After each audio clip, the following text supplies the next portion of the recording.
At that first meeting, the United Nations Environment Program presented them with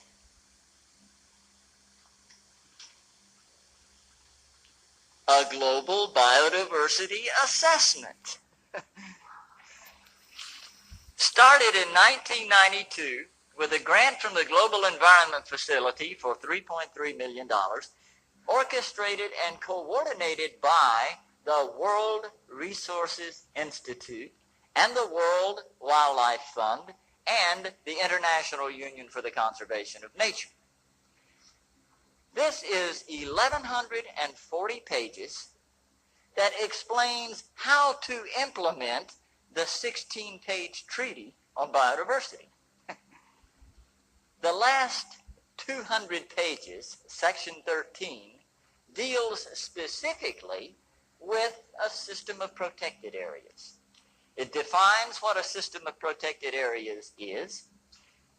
It includes core wilderness areas surrounded by buffer zones, similar to those used in the biosphere reserves, created under a UNESCO program and promoted by the United States Man in the Biosphere program. There are 382 biosphere reserves around the world, 47 of which are in the United States, not under authority of any treaty, but by voluntary agreement with the United Nations. These biosphere reserves are to be the nucleus for the core wilderness areas. Scratching my head here, what on earth is going on? And then I stumbled on page 993, and friends, if you don't think that's some heavy reading at night, page 993, after describing these protected areas, sums it all up by saying, the recently published Wildlands project in the United States is the central theme of protected areas. And on page 15 of the Wildlands project, Dr. Reed Noss says that we must convert at least 50% of the land area of North America to wilderness, off limits to human beings. Those core wilderness areas are to be interconnected by wilderness corridors off limits to human beings. Those wilderness areas are to be surrounded by buffer zones that may have limited resource use under the supervision and permitting of the federal government, in collaboration with non-government organizations. Human population is to be resettled into the remaining 25% of the land, into communities that are described as sustainable communities. Now let me put a parenthesis right here for a moment. He created what he called a White House task force on ecosystem management.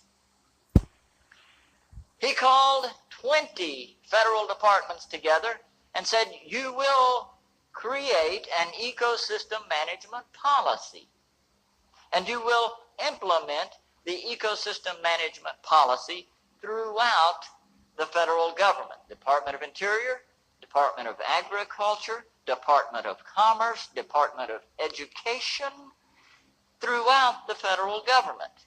They developed what they called multimedia enforcement.